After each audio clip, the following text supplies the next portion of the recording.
வணக்கம். இன்று காலை முதல் ஜிஎஸ்டி என்ற பொருள் மற்றும் சேவை வரி அமலுக்கு வருகிறது. ஜிஎஸ்டி என்பது எல்லாருக்கும் பழக்கமாகிவிட்டதால் நான் ஜிஎஸ்டி என்றே குறிப்பிடுகிறேன்.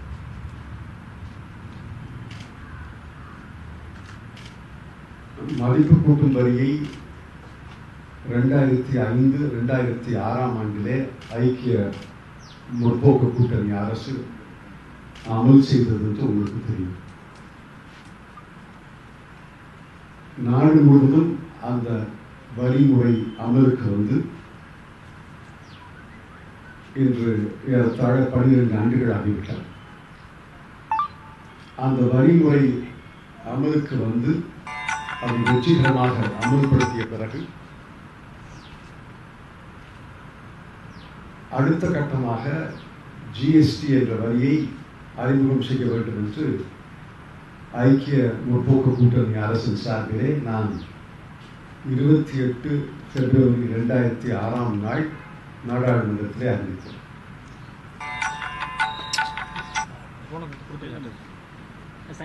2010 ஆண்டுக்குள் அதை அமல் செய்ய முடியும் என்ற நம்பிக்கை எங்களுக்கு இருந்தது.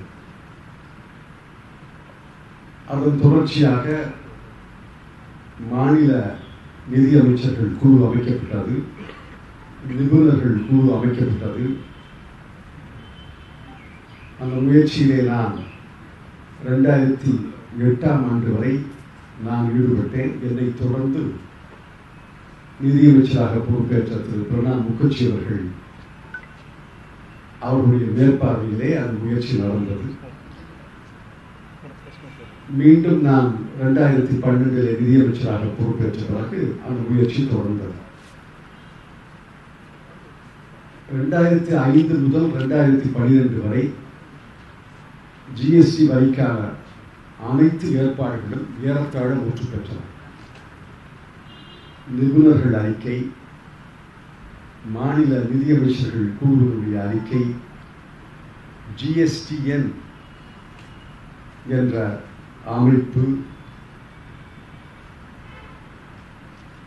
ஏறத்தாழ அனைத்து முற்று பெற்ற நிலையில அரசியல் சாசன திருத்த சட்டத்தையும் ஐக்கிய முற்போக்கு கூட்டணி அரசு அறிமுகம் செய்தது.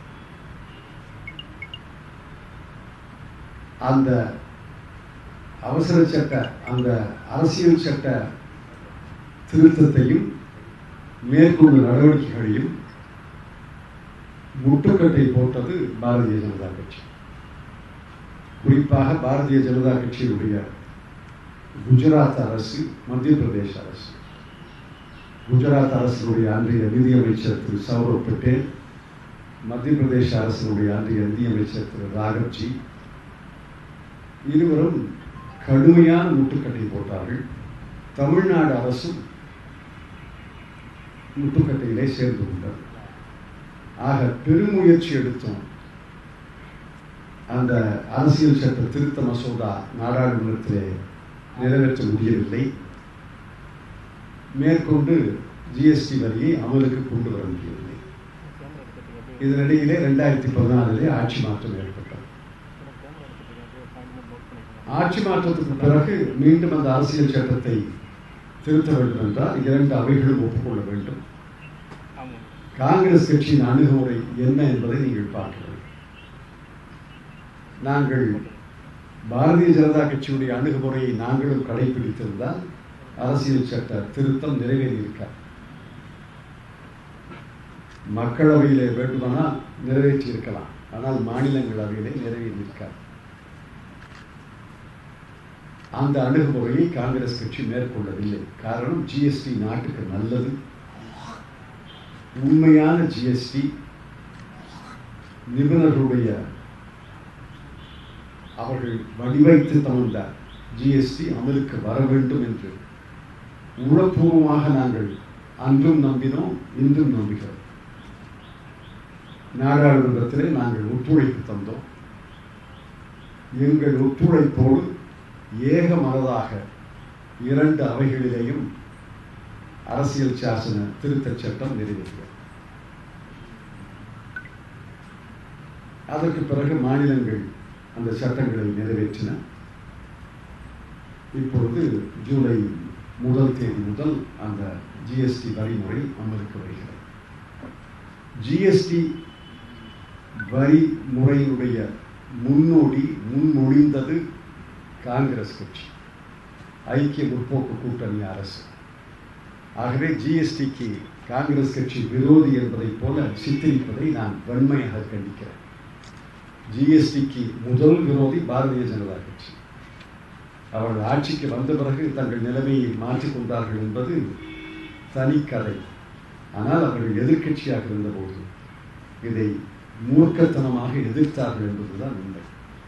காங்கிரஸ் கட்சியும் காங்கிரஸ் கட்சியுடைய கூட்டணி கட்சிகளும் தொடக்கம் முதலே ஜிஎஸ்டியுடைய முன்மொழிந்தவர்கள், ஆதரித்தவர்கள். அந்த நிலையில மாற்றமே கிடையாது. இன்று ஜிஎஸ்டி வரிமுறை அமலுக்கு வந்திருக்கிறது. இதிலே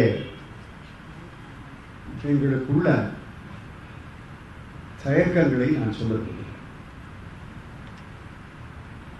இன்று அமலுக்கு வந்திருப்பது உண்மையிலே ஜிஎஸ்டி அல்ல. ஜிஎஸ்டி என்பது ஒரு வரி, ஒரே வரி. ஆனால் நாட்டினுடைய பொருளாதாரம் இன்று இருக்கக்கூடிய சூழ்நிலையில ஒரே வரி முடியாது. ஒரே வரி ஸ்டாண்டர்ட் ரேட் இருக்க வேண்டும். அதற்கு அடுத்தது ஸ்டாண்டர்ட் பிளஸ் ரேட் ஒன்று இருக்க வேண்டும், ஸ்டாண்டர்ட் மைனஸ் ரேட் ஒன்று இருக்க வேண்டும் என்பதை நாங்கள் ஏற்றுக்கொள்கிறோம். ஆக ஒரு வரி என்பது 3 விகிதங்களாக அமையலாம். ஸ்டாண்டர்ட் ரேட் 18% என்று அவர்கள் நிர்ணயம் செய்திருக்கிறார்கள். 18% என்பது உலகிலே மற்ற நாடுகளிலே இருக்கும் ஜிஎஸ்டி வரி விகிதத்தோடு ஒப்பிட்டு பார்த்தால் மிக அதிகம். இந்த அரசினுடைய தலைமை பொருளாதார ஆலோசகரே 15 முதல் 15 அல்லது 15.5% இருந்தால் போதும் என்று அறிக்கை தந்திருக்கிறார். நாங்களும் 18% மிகாமல் இருக்க வேண்டும் என்று வலியுறுத்தலாம். ஆனால் அவர்கள் 18% ஸ்டாண்டர்ட் ரேட்டை நிர்ணயம் செய்திருக்கிறார். ஆக ஸ்டாண்டர்ட் மைனஸ், ஸ்டாண்டர்ட் பிளஸ் என்று 3 விகிதங்களோடு நிறுத்தியிருக்க வேண்டும். ஆனால் இன்று இந்த வரியில ஏறத்தாழ 7-8 விகிதங்கள் இருக்கின்றன. 0.25, 3%, 5%, 12%, 18%, 28%, 40% என்று பல விகிதங்கள் இருக்கின்றன. ஆகவேதான் இது உண்மையிலே ஜிஎஸ்டி அல்ல. ஜிஎஸ்டி இன்னும் ரொம்ப தொலைவில் இருக்கு. அடுத்த குறைபாடு, யார் இந்த வரியை நிர்வாகம் செய்ய போகிறார்கள்? மாநில அரசா, மத்திய அரசா? இன்று ஒரு வியாபாரி, ஒரு தொழில் முனைவோருக்கு எந்த அரசு எந்த விதியை விதிக்கிறது என்பது தெளிவாக தெரியும். வருமான வரியா? மாநில அரசு. கலால் வரியா? மத்திய அரசு. சேவை வரியா? மத்திய அரசு. ஆக எல்லாருக்கும் தெரியும். ஆனால் இவர்கள் ஏற்பாட்டில் 2 அரசுகளும் இந்த வரியை நிர்ணயம் செய்ய போகிறார்கள், மேற்பார்வை செய்ய போகிறார்கள். இதில் உள்ள நெளிவு சுழிவுகளை நீங்கள் தெரிந்து கொள்ள வேண்டும். ஆண்டுக்கு 1.5 கோடி வரவு செலவு இருந்தால் அதை 2ஆக பிரிப்பாங்களாம். 90% வியாபாரிகள் மாநில அரசின் கட்டுப்பாட்டுக்குள்ள வருவாங்க. 10% வியாபாரிகள் மத்திய அரசின் கட்டுப்பாட்டுக்குள்ள வருவாங்க. 1.5 கோடிக்கு மேல் வரவு செலவு இருந்தால் 50% மாநில அரசின் கட்டுப்பாட்டுக்குள்ள வருவாங்க, 50% மத்திய அரசின் கட்டுப்பாட்டுக்குள்ள வருவாங்க. ஆக இந்த காரைக்குடியில் இருக்கக்கூடிய 2 கோடிக்கு வரவு செலவு செய்யக்கூடியவருக்கு தான் மத்திய அரசினுடைய அதிகாரியின் கீழ் வருவோமா, மாநில அரசு அதிகாரியின் கீழ் வருவோமா என்று இன்னும் தெரியாது. நான் கூட வேடிக்கையாக சொன்ன ஒரு இடத்துல குறுக்கல் முறையில் எடுப்பாங்களான்னு எனக்கு தெரியல.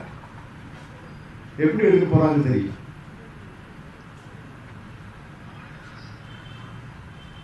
ஒரு மாநிலத்தில் தொழில் செய்பவருக்கு அந்த ஒரு மாநில அரசு மேற்பார்வை செய்யணும்னு வச்சுக்கோங்க. 7 மாநிலத்திலே தொழில் செய்பவர்களுக்கு 7 மாநில அரசுகள்.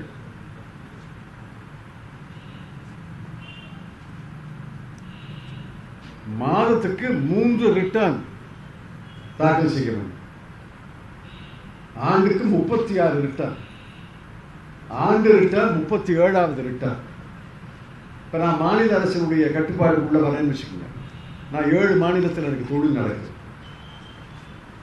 ஆக தமிழ்நாட்டில் 37 ரிட்டர்ன், மற்ற 6 மாநிலங்களில் ஒவ்வொரு மாநிலத்திலையும் 37 ரிட்டர்ன். இந்த ரிட்டர்ன்களை ஃபைல் பண்றதுக்கே ஒரு ஆளை நியமிக்கணும் போல.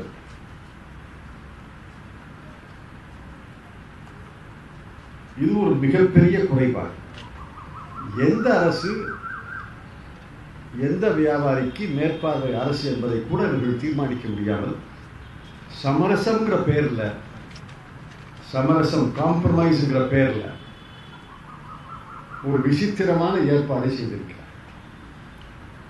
இதனுடைய விளைவெல்லாம் போக போகத்தான் தெரியும்.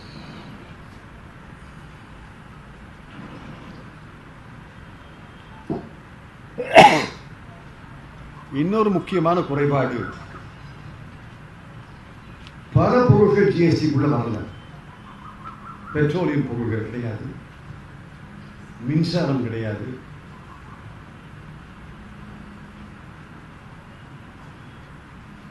ஆல்கஹால், சாராயம்னு சொல்றீங்க தமிழ்ல, ஆல்கஹால் ப்ராடக்ட்ஸ் கிடையாது. ரியல் எஸ்டேட் கொஞ்சம் இருக்கு, கொஞ்சம் இல்லை. ஆக இந்திய பொருளாதாரத்தில் பெட்ரோலியத்தையும் மின்சாரத்தையும் ஒதுக்கி வச்சிட்டீங்கன்னா ஏறத்தாழ 35-40% பொருளாதாரம் இந்த ஜிஎஸ்டிக்குள்ள வரல. ஒரு நாடு ஒரு பொருளாதாரம் ஒரு வரின்னு சொல்லிட்டு ஏறத்தாழ 35-40% பொருளாதாரம் ஜிஎஸ்டி வரி உள்ள வரலன்னா பழைய வரி முறையும் புதிய வரி முறையும் ரெண்டும் ஒன்னா இருக்கு. பழைய வரிமுறை மாறி புதிய வரிமுறை வந்ததாக ஏற்றுக்கொள்ள முடியாது. பழைய வரிமுறையும் இருக்கும், புதிய வரிமுறையும் இருக்கும்.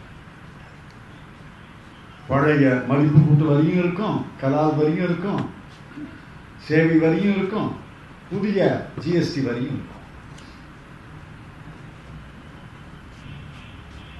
எல்லாவற்றுக்கும் மேலாக அதீத லாபம் ஈட்டக்கூடாது, அதை மேற்பார்வை செய்வதற்கு ஒரு அதிகார மையத்தை உருவாக்க போறோம். இதை விட ஒரு வேடிக்கையானு சொல்ல மாட்டேன், இதை விட ஒரு மோசமான ஒரு ஷரத்து ஒரு மசோதாவில் இருக்க முடியாது. ஒரு அதிகாரி வந்து இவங்க பொருளை நீ முன்னாடி விற்கும் போது அதுக்கு 18% வரி இருந்தது, இந்த ஜிஎஸ்டியில் அது 12% வரியாக குறைஞ்சிருக்கு. ஆகவே உடனடியாக 6% குறைஞ்சிருக்கு. இந்த 6% குறைவை உடனடியாக விலையில நீ குறைக்கணும். இது சந்தை பொருளாதாரத்தை பற்றி அறியாதவர்களுடைய கூற்று. வரி குறைஞ்சிருக்கலாம், ஆனால் போக்குவரத்து செலவு அதிகரிச்சிருக்கலாம், மின்சார கட்டணம் அதிகரிச்சிருக்கலாம், சம்பளம் அதிகரிச்சிருக்கலாம், வாடகை அதிகரிச்சிருக்கலாம். லாரியில் பண்டம் கொண்டாடணும்னா லாரி வாடகை அதிகரிச்சிருக்கலாம். ஆக ஒரு வரி குறையுதுன்னா மற்ற எல்லா விலைகளும் அப்படியே கட்டுக்குள்ள இருக்குன்னு அர்த்தம் இல்லை. சந்தை பொருளாதாரத்தில் நம்பிக்கை இல்லாதவர்கள் தான் இதை போன்ற ஒரு மோசமான ஒரு ஷரத்தை சட்டத்தில் புகுத்த முடியும். 2 பேர் போட்டியில் வியாபாரம் பண்ணிட்டு இருக்கோம், 2 பேருக்கும் 6% வரி குறைஞ்சிருக்கு. ஒருத்தர் தன்னுடைய விலையை குறைக்கல, இன்னொருத்தர் விலையை குறைக்கிறாருன்னா சந்தை பொருளாதாரம் அந்த முதல்வரையும் விலை குறைக்க கட்டாயப்படுத்தும். இப்போ நான் விலை குறைச்சிட்டேன்னா நீங்கள் என்ன பண்ணுவீங்க? நீங்களும் விலை குறைச்சி தான் ஆகணும். அப்புறம் வியாபாரம் பண்ணணும்னா சந்தை பொருளாதாரத்தில் நம்பிக்கையே இல்லாதவர்கள் தான் இதை போன்ற ஒரு ஷரத்தை கொண்டு வருவாங்க. இது அதிகாரிகள் கையில் ஒரு ஆயுதம். அதிகாரிகள் கையில் ஆயுதம் கிடைச்சா என்ன நடக்கும்னு உங்களுக்கு சொல்ல வேண்டிய அவசியம் இல்லை.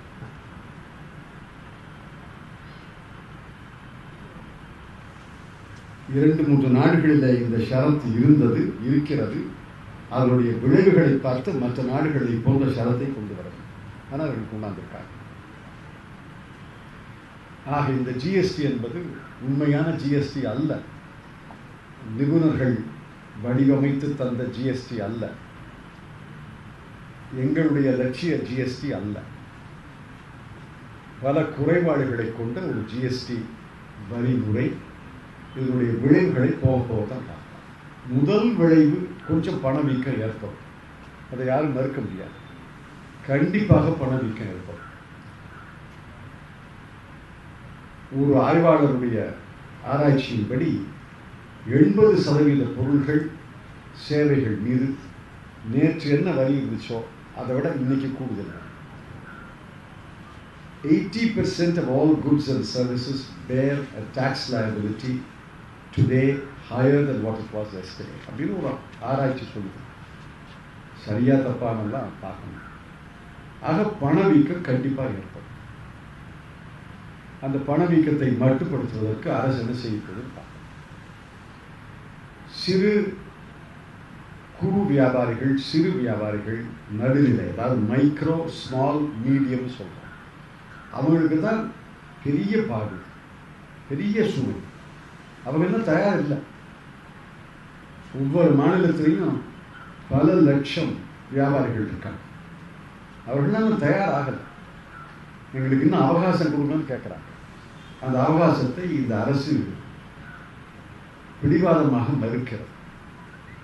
இந்த அவகாசத்தை தந்திருக்கலாம். 11 ஆண்டுகள் காத்திருந்தாச்சு. இன்னொரு 2 மாதம் காத்திருந்தா என்ன? இந்த அவகாசத்தை தரல. இந்த புதிய முறைக்கு அவர்கள் பழக்கப்படுத்திக் கொள்ளணும். கேட்டால் நாங்கள் ஜிஎஸ்டி என்ல டெஸ்ட் ரன் நடத்தியிருக்கோங்கிறாங்க. என்ன டெஸ்ட் ரன்? இந்த மாநில நிதியமைச்சர்கள் குழுவுடைய தலைவராக மேற்கு வங்க நிதியமைச்சர் அமித் மித்ரா இருக்கிறார். அவர் ஒரு பொருளாதார நிபுணர். அவர் சொல்றார், மேற்கு வங்காளத்தில் 66 லட்சம் வியாபாரிகள் இருக்காங்க.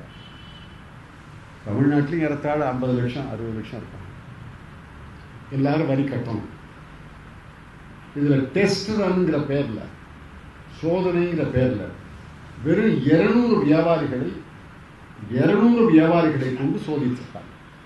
66 லட்சம் பேர் வியாபாரிகள் இருக்கிற இடத்துல வெறும் 200 சோதனைகளை நடத்தினா அது எப்படி எல்லாருடைய பிரச்சனைகளும் தெரிஞ்சுக்கிட்டதாக, அல்லது புரிஞ்சுக்கிட்டதாக, அல்லது தீர்த்து வைத்திருப்பதாக ஏற்றுக்கொள்ள முடியும்? ஆக மக்கள் தயாராக இல்லை. குறிப்பாக சிறு வியாபாரிகள் தயாராக இல்லை. சிறு தொழில் முனைவோர் தயாராக இல்லை. அவர்களுக்கு அவகாசம் மறுக்கப்பட்டிருக்கிறது. இந்த ஜிஎஸ்டிஎன் இருக்கிறத, அது டிஜிட்டல் பிளாட்ஃபார்ம். அதற்கு ஒரு தனி அமைப்பை ஐக்கிய முற்போக்கு கூட்டணி அரசை உருவாக்கி தலைவரெல்லாம் நியமித்து அது பேக் போன் எல்லாம் பண்ணியாச்சு, கம்ப்யூட்டர்லாம் வச்சாச்சு. அது எப்படி செயல்படுதுன்னு யாருக்கும் தெரியாது. இதுதான் தெரியும். செயல்படுதா, இல்லை தடைபடுதா, இடையில தடங்கள் ஏற்படுதா, அதெல்லாம் இன்னைக்கு தான் தெரியும். பரீட்சார்த்தமாக சோதனையாக 2 மாதங்கள் அதை ஓட்டியிருந்தால் அதனுடைய குறைபாடுகள் எல்லாம் தெரிஞ்சு அந்த குறைபாடுகள் எல்லாம் நீக்கிட்டாங்க. நான் திடீர்னு நள்ளிரவில் அது ஓட ஆரம்பிச்சதுன்னா தடைபடுதா, தடங்கள் ஏற்படுதா ஒன்றும் தெரியாது. இன்னைக்கு தான் தெரியும். எல்லா பரிவர்த்தனைகளையும் அது பதிவு செய்தாங்கிறதெல்லாம் இன்னைக்கு தான் தெரியும். ஆக முழுமையாக தயாராக நாட்டினுடைய வியாபாரிகள் இல்லாத நிலையில் நிறைந்த குறைபாடுகளை கொண்ட நாங்கள் நிபுணர்கள் வடிவமைத்த ஜிஎஸ்டிக்கு மாறாக ஒரு அரைகுறை வரி சட்டத்தை நள்ளிரவிலே பாரதிய ஜனதா கட்சி அமல்படுத்தி இருக்கிறது.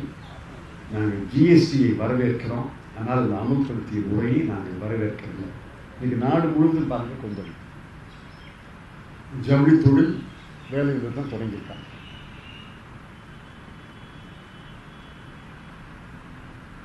ஜூலை 3ஆம் தேதி யாரோ வேலை நிறுத்தம்னு அறிவிச்சிருக்காங்க. திரையரங்கங்கள் வேலை நிறுத்தம்னு அறிவிச்சிருக்காங்க. அதே போல் இந்த வைரக்கற்களை பட்டை தீர்க்கிறோம் குஜராத் அந்த பக்கத்தில் தான் நிறைய இருக்கு. அவர்களெல்லாம் இந்த வரி விதத்தில் நாங்கள் இந்த தொழிலே செய்ய முடியாது, இந்த தொழில் சீனாவுக்கு போயிருமோங்கிற அச்சம் அவர்கள் சொல்லியிருக்காங்க. அதே போல பல துறைகளில் இருப்பவர்கள் தங்களுடைய சங்கடங்களை எல்லாம் சொல்லியிருக்கிறாங்க.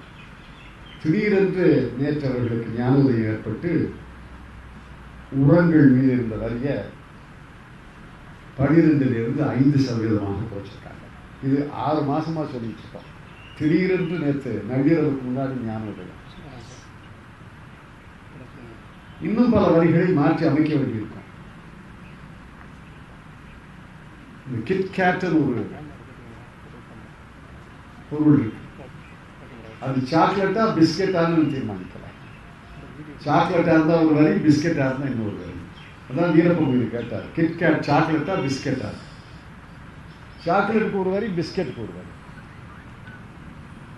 சில வரி வேறுபாடுகள் தவிர்க்க முடியாது என்பதை நான் ஏற்றுக்கொள்கிறேன். ஆனால் இத்தனை வேறுபாடுகள் கூட இது என்ன ஆகும்னா, வேறுபாடுகள் நிறைய இருக்க, பிரச்சனைகள் நிறைய இருக்க, சந்தேகங்கள் நிறைய இருக்க, குறைகள் நிறைய இருக்க, தாவா தான் வரும். அந்த தாவாவை யாரு? அதிகாரி தீர்க்கணும். அதிகாரி தாவாவை தீர்க்க வரும் பொழுது என்ன நடக்கும் உங்களுக்கு சொல்லலாம் வேணும்? கையில் ஒரு ஆயுதத்தை வர கொடுத்துருக்கீங்க, என்ன நடக்குங்கிற சொல்லலாம் வேணும். அதுக்கப்புறம் கோர்ட்டுக்கு போகும், அதுக்கப்புறம் மேல் கோர்ட்டுக்கு போகும். இருக்காத வரிமுறை. இன்றைய வரிமுறையில் இருக்கிற குறைபாடுகளை நீக்கி புதிய வரிமுறைனா உண்மையாக புதிய வரிமுறையை அமல் செய்ய வேண்டும். இது உண்மையான புதிய வரிமுறை அல்ல.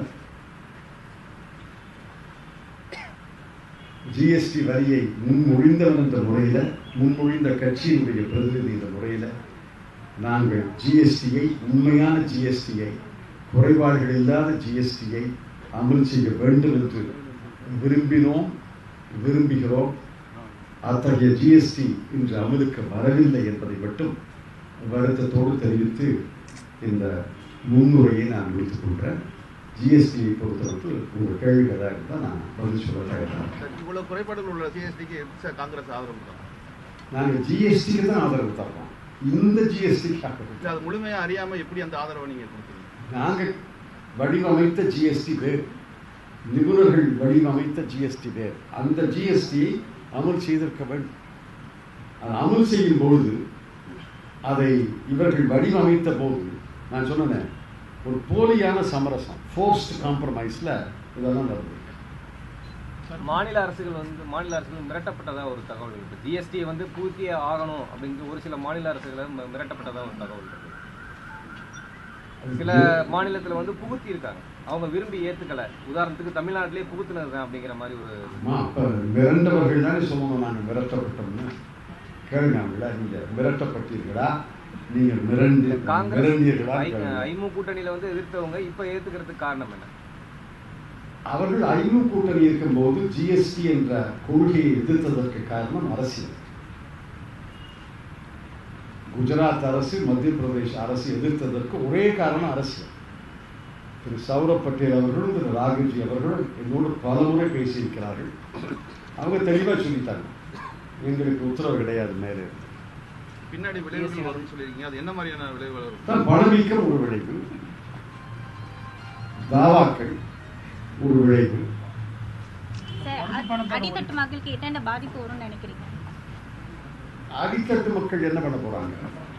வரியை கட்டிட்டு போயிடுவாங்க. என்ன பண்ணுவாங்க?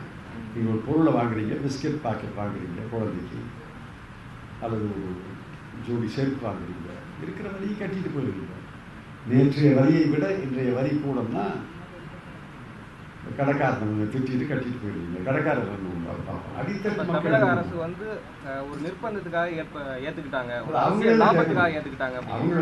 உங்களுடைய கருத்து எனக்கு எப்படி தெரியும்? தமிழக அரசு ஏன் செல்வி ஜெயலலிதா முதலமைச்சராக இருந்தபோது அவர் சார்பிலே மாநில நிதியமைச்சர்கள் குழு, அதுக்கு நான் தலைமை தாங்கின நேரத்தில் மாநில நிதியமைச்சர்கள் குழுவில் தமிழ்நாடு பிரதிநிதியாக வந்த அமைச்சர் குஜராத் மத்திய பிரதேசத்தோடு சேர்ந்து கொண்டு ஜிஎஸ்டி வரி முறையை எதிர்த்தார். அது பதிவாயிருக்கு. இப்போ செல்வி ஜெயலலிதா மறைவுக்கு பிறகு வந்த அரசு அதை ஆதரிக்குது. காரணம் என்னன்னு அவங்களே கேட்கணும். அது நிர்பந்தமா இல்ல நிர்பந்தம் இந்த பக்கத்துல தான் இருக்காங்க. அவங்க காங்கிரஸ் வந்தா இத வந்து ரிவர்ஸ் பண்ணுவீங்களா இல்ல? ஜிஎஸ்டியை ரிவர்ஸ் செய்யக்கூடாது.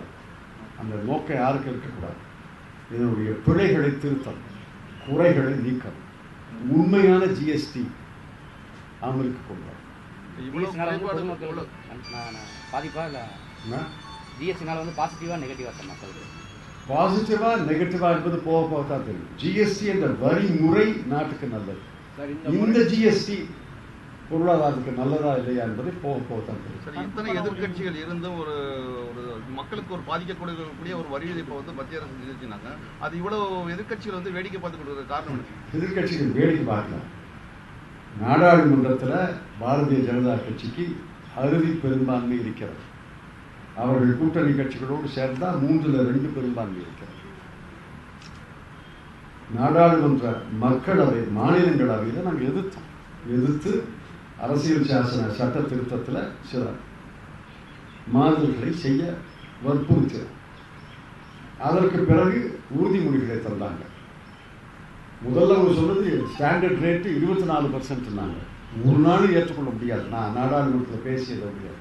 பதிவிற்கு பாருங்கள். உங்களுடைய தலைமை பொருளாதார ஆலோசகரே 15 சொல்றாரு. நீங்க 24க்கு போறீங்க. 18க்கு மிகாமல் இருக்க வேணும்னு சொன்னேன். ஆனா இப்ப 18க்கு மிகுந்து 28 ஒரு வரி விகிதம் இருக்கு, 40 ஒரு வரி விகிதம் இருக்கு. இதெல்லாம் ஏற்புடையதல்ல. கருப்பு பணம் ஒளியும் வியாபாரிகள்கிட்ட தேங்கிற பணங்கள் வந்து எல்லாமே பில்லிங்ல வந்துடும் அப்படிங்கிற மாதிரி சொல்றாங்க சார். பாரதிய ஜனதா கட்சி அரசை பொறுத்த வரைக்கும் எதை செய்தாலும் கருப்பு பணம் ஒழியும். கோயிலுக்கு கும்பாபிஷேகம் பண்ணா கூட அவங்களுக்கு கருப்பு பணம் ஒழியும். கருப்பு பணம் ஒழிஞ்சிருச்சா? ஆர்கே நகர்ல புழங்கிய பணம் கருப்பு பணமா வெள்ளை பணமா? சேகர் ரெட்டி வீட்டில் பிடிச்ச பணம் கருப்பு பணமா வெள்ளை பணமா? இப்போ இந்த குட்கால யார் யாருக்கோ பணம் கொடுத்தா சொல்றாங்க. கருப்பு பணம் கொடுத்தாங்களா இல்லை செக்கில் கொடுத்தாங்களா? சும்மா கருப்பு பணம் சொல்லி எல்லாத்தையும் கருப்பு பண விவாதத்தை கொண்டாந்து நிறுத்த முடியாது. இது வரி முறை. 160 நாடுகள் ஜிஎஸ்டி அமல் செய்திருக்கின்றன. அந்த நாடும் தேவைக்கேற்ப அதிலிருந்து பாடம் படிச்சிருக்கணும். அந்த பாடங்களை உணர்ந்து இந்திய நாட்டுக்கு உகந்த ஜிஎஸ்டியை அவர்கள் வடிவமைத்திருக்க வேண்டும். அதை செய்ய தவறிவிட்டார். இனிமேல் குறைபாடுகள் வரும்போது அதை நிவர்த்தி செய்யலாம்ல? செய்யணும் தான் சொல்றோம். நான் இப்போ 2-3 நாளா பல குறைபாடுகளை சொல்லி இதை நிவர்த்தி செய்யுங்கன்னு தானே சொல்றோம். இப்போ நேற்று நள்ளிரவுக்கு முன்னாடி ஒரு குறைபாடையை நிவர்த்தி செஞ்சிருக்காங்க. இந்த மாதிரி எல்லா குறைபாடையும் நிவர்த்தி செஞ்சுட்டு 2 மாதத்துக்கு பிறகு அமலுக்கு கொண்டாந்து இருக்கக்கூடாது.